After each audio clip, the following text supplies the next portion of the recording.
Doctor Rupa Mangalani, associate professor political science department में।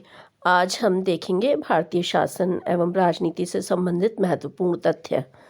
तो जो हम महत्वपूर्ण तथ्य देखेंगे उसमें कुछ तुलनात्मक सारणियां हैं और ये बेसिकली मंत्रिपरिषद एवं संसद की प्रक्रिया से संबंधित जानकारी है, जिसमें अक्सर सवाल आते हैं।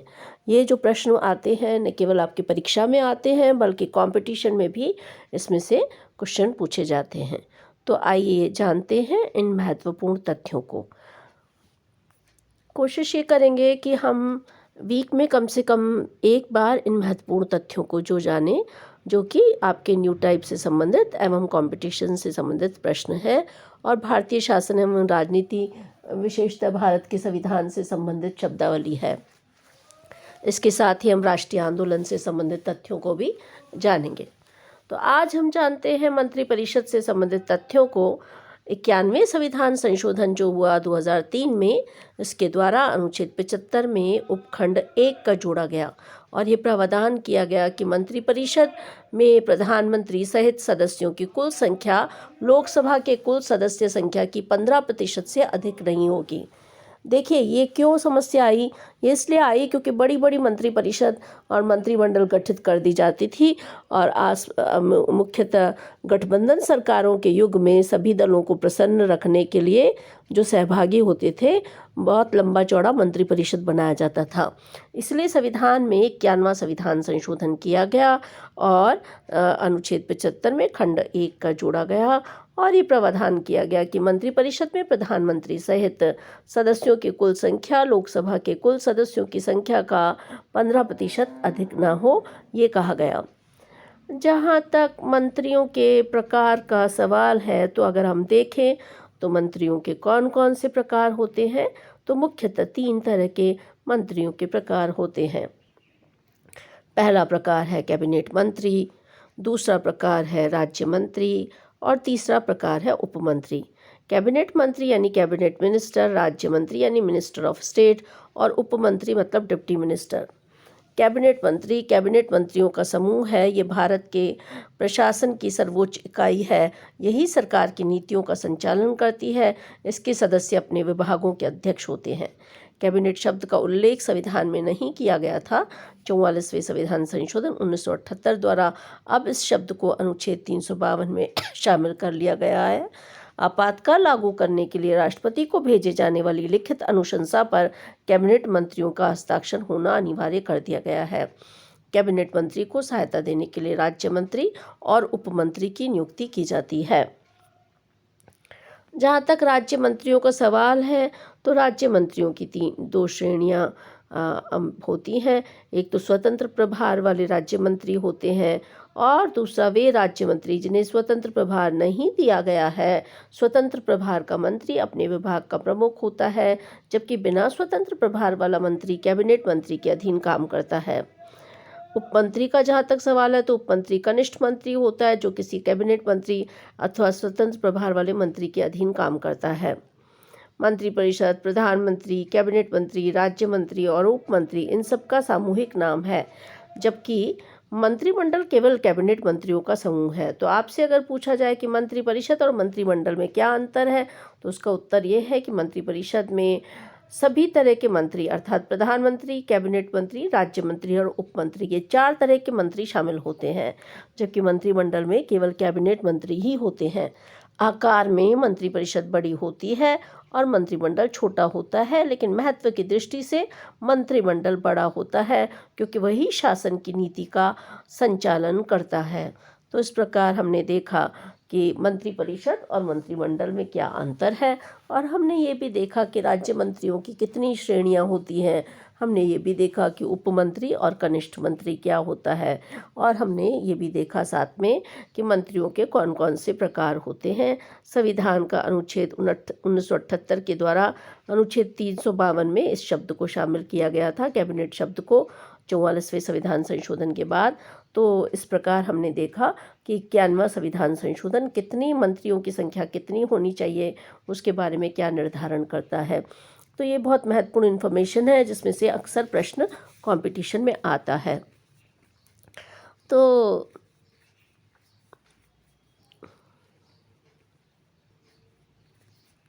इसके साथ ही अगर हम महत्वपूर्ण शब्दावली को देखें तो इस महत्वपूर्ण शब्दावली में भी कुछ सवाल आते हैं जो आपको जानने चाहिए। तो ये जो महत्वपूर्ण शब्दावली है वो क्या है? एक तो है मंत्रियों का समूह क्या होता है, दूसरा मंत्रियों का व्यक्तिगत उत्तरदायित्व क्या है, तीसरा मंत्रियों का सामूहिक उत्तरदायित्व क्या है, चौथा किचन कैबिनेट क्या है।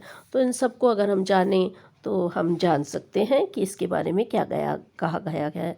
जहाँ तक मंत्रियों का समूह का सवाल है, भारतीय संसदीय शासन में वर्तमान में मंत्रियों के समूह की संकल्पना का विकास हुआ है, जिसके अंतर्गत वे विषय जो अनेक मंत्रालयों से संबंधित होते हैं, ऐसे मामलों की देखभाल के लिए 3 या 4 मंत्रियों के समूह का निर्माण किया जाता है।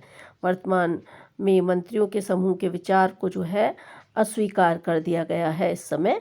और पहले ये था कि ग्रुप ऑफ मिनिस्टर की बात हुआ करती थी, लेकिन अब इसे इस समय स्वीकार नहीं किया गया है।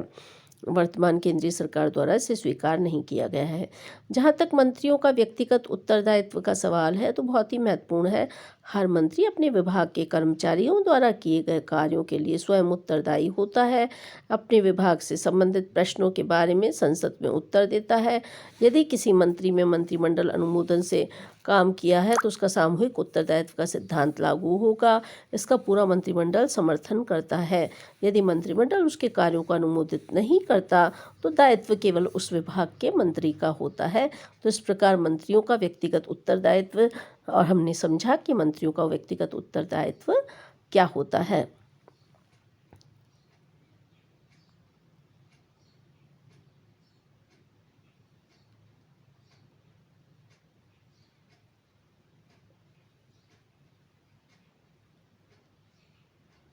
इसके साथ ही मंत्रियों का जो सामूहिक उत्तरदायित्व है उसको अगर हम समझें, कलेक्टिव रेस्पॉन्सिबिलिटी को समझें, तो मंत्रिमंडल सामूहिक रूप से लोकसभा के प्रति उत्तरदायी होती है।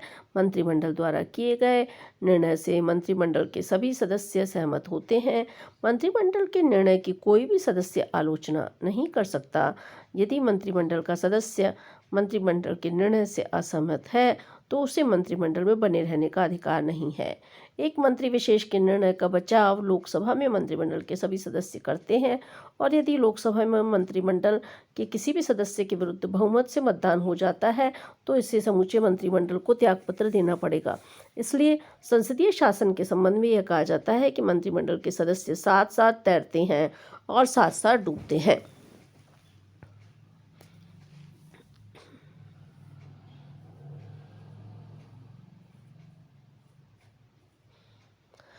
जहाँ तक किचन कैबिनेट का सवाल है उसे आंतरिक कैबिनेट कहते हैं। किचन कैबिनेट एक लघु निकाय है जिसे आंतरिक मंत्रिमंडल कहा जाता है। इसमें 15-20 महत्वपूर्ण मंत्री शामिल होते हैं। भारत में प्रत्येक प्रधानमंत्री के पास एक किचन कैबिनेट होता है। वह औपचारिक रूप से निर्णय लेने वाली उच्चतम संस्था के साथ साथ सत्ता का मुख्य केंद्र होती है। किचन कैबिनेट में कोई ज़रूरी नहीं है कि कैबिनेट के मंत्री ही रहें, बल्कि इसमें पारिवारिक एवं मित्र सदस्य भी हो सकते हैं। ये एक छोटा निकाय है, इसलिए निर्णय की प्रक्रिया जो है उसमें गोपनीयता को बनाए रखना होता है। इस निकाय में प्रधानमंत्री को आसानी से अपने विश्वास पात्रों के माध्यम से निर्णय लेने में आसानी होती है। तो इस प्रकार हमने देखा महत्वपूर्ण शब्दावली में कि मंत्रियों का समूह क्या होता है, उसकी वर्तमान स्थिति क्या है, मंत्रियों का व्यक्तिगत उत्तरदायित्व क्या है, उसकी स्थिति क्या है, मंत्रियों का सामूहिक उत्तरदायित्व क्या है, उसकी क्या स्थिति है, किचन कैबिनेट क्या होता है या आंतरिक कैबिनेट क्या होता है, उसमें कितने सदस्य होते हैं, वो निर्णय लेने वाली उच्चतम संस्था है या नहीं है, इसको हमने देखा। इसके साथ ही हम जानेंगे, जहाँ तक संसदीय कार्यवाही का सवाल है तो कुछ प्रश्न इस वाले हिस्से से भी आता है, इसे जानिए। धन विधेयक और वित्त विधेयक में अंतर पूछा जाता है। धन विधेयक क्या है और वित्त विधेयक क्या है, इसको समझना होगा। तो धन विधेयक को पारित करने की प्रक्रिया संविधान के अनुच्छेद 109 में दी गई है, जबकि वित्त विधेयक को पारित करने की प्रक्रिया अनुच्छेद 117 में बताई गई है। तो 109 बराबर धन विधेयक और 117 बराबर वित्त विधेयक। दूसरी बात यह है कि धन विधेयक में सिर्फ अनुच्छेद 110 में निर्दिष्ट विषय आते हैं, जबकि वित्त विधेयक में अनुच्छेद 112 में निर्दिष्ट विषय तथा कुछ अन्य विषय भी होते हैं। धन विधेयक का विषय क्षेत्र वित्त विधेयक की अपेक्षा सीमित होता है, अतः प्रत्येक धन विधेयक वित्त विधेयक होता है, जबकि वित्त विधेयक धन विधेयक से व्यापक होता है। अतः प्रत्येक वित्त विधेयक ये आवश्यक नहीं है कि वह धन विधेयक ही हो। धन विधेयक को सर्वप्रथम राज्यसभा में पेश नहीं किया जा सकता, बहुत महत्वपूर्ण है, अक्सर कंपटीशन में पूछा जाता है। जबकि वित्त विधेयक संविधान के अनुच्छेद 117(3) के अधीन आने वाले वित्त विधेयकों को छोड़कर अन्य वित्त विधेयकों को भी राज्यसभा में पेश किया जा सकता है। तो केवल 117(3) वाला वित्त विधेयक नहीं पेश किया जाएगा, अन्य पेश किए जा सकते हैं। धन विधेयक राज्यसभा द्वारा पारित नहीं किया जा सकता, वित्त विधेयक को दोनों सदनों द्वारा पारित किया जाता है। धन विधेयक को राज्यसभा द्वारा पारित नहीं किया जाता, वरन अनुशंसाओं के साथ अथवा अनुशंसाओं के बिना इसे लौटा दिया जाता है। तो वित्त विधेयक और धन विधेयक में के संबंध में दोनों सदनों की स्थिति भिन्न है। धन विधेयक के संबंध में संयुक्त बैठक का प्रावधान नहीं है, बहुत महत्वपूर्ण है। ये प्रश्न पूछा जाता है, क्या धन विधेयक के संबंध में संयुक्त बैठक की जा सकती है? उत्तर है नहीं। वित्त विधेयक के संबंध में संयुक्त बैठक बुलाई जा सकती है। धन विधेयक को राष्ट्रपति पुनर्विचार के लिए जो है नहीं लौटा सकता, वह उस पर अनुमति देने के लिए बाध्य है। वित्त विधेयक को राष्ट्रपति पुनर्विचार के लिए भी लौटा सकता है। तो ये धन विधेयक और वित्त विधेयक के अंतर को आप देखें, बहुत ही महत्वपूर्ण है। धन विधेयक और सामान्य विधेयक में अंतर देखें तो धन विधेयक सबसे पहले लोकसभा में ही पेश किया जाता है, राज्यसभा में नहीं। सामान्य विधेयक को हम संसद के किसी भी सदन में पेश कर सकते हैं। धन विधेयक के प्रस्तुत करने से पूर्व राष्ट्रपति की अनुमति आवश्यक है, और सामान्य विधेयक को ऐसा करने के लिए राष्ट्रपति की पूर्व अनुमति आवश्यक नहीं है। धन विधेयक के संबंध में लोकसभा को आत्यंतिक अधिकार प्रदान किया गया है, जबकि सामान्य विधेयक के संबंध में दोनों सदनों को समान अधिकार है। धन विधेयक के संबंध में संयुक्त अधिवेशन का प्रावधान नहीं है। सामान्य विधेयक या दोनों सदनों के में मतभेद होने पर राष्ट्रपति संयुक्त अधिवेशन बुला सकता है। धन विधेयक को राष्ट्रपति पुनर्विचार के लिए वापस जो है नहीं कर सकता, यह अनुच्छेद 111 का परंतु है। सामान्य विधेयक को राष्ट्रपति एक बार पुनर्विचार के लिए वापस भेज सकता है।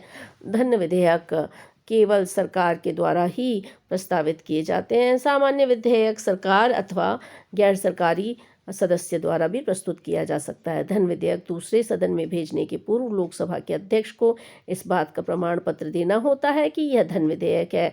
साधारण विधेयक को दूसरे सदन में भेजने से पूर्व लोकसभा के प्रमाण पत्र की आवश्यकता नहीं है। धन विधेयक को राज्यसभा में केवल 14 दिन तक अपने पास रोक सकती है। साधारण विधेयक के संबंध में राज्यसभा उसे 6 महीने तक रोक सकती है। धन विधेयक 14 दिन के बाद राज्यसभा द्वारा पारित माना जाता है। दूसरे सदन द्वारा 6 महीने तक साधारण विधेयक पारित न किए जाने पर राष्ट्रपति संसद के दोनों सदनों का संयुक्त अधिवेशन बुला सकता है। तो स्वतंत्र भारत के इतिहास में अब तक 3 बार विवादास्पद विधेयकों को पारित करने के लिए संसद का संयुक्त अधिवेशन आहूत किया गया है। तो आइए देखते हैं ये कब कब आहूत किया गया है। 6 मई 1961 को प्रधानमंत्री जवाहरलाल नेहरू के कार्यकाल में दहेज निरोध विधेयक पारित करने के लिए संयुक्त अधिवेशन बुलाया गया था। दूसरी बार संयुक्त अधिवेशन प्रधानमंत्री मोरारजी देसाई के समय 16 मई 1978 को बैंकिंग सेवा आयोग विधेयक पर विचार करने के लिए बुलाया गया था। तीसरी बार संयुक्त अधिवेशन 26 मार्च 2002 को आतंकवाद निरोधी विधेयक पोटा पर विचार के लिए प्रधानमंत्री अटल बिहारी वाजपेयी के कार्यकाल में बुलाया गया था। तो इस प्रकार हम देखते हैं कि दोनों ही विधेयकों में कुछ अंतर है जो कि आपको जानना चाहिए। धन विधेयक और वित्त विधेयक, धन विधेयक और साधारण विधेयक, और संयुक्त बैठक अब तक कब कब बुलाई गई, ये आपको जानना चाहिए। तो ये थे महत्वपूर्ण तथ्य। इनमें से बहुत सारे कंपटीशन में पूछे जा चुके हैं। इनको अच्छे से ध्यान से पढ़ें, 2 बार पढ़ें और फिर तैयारी करें।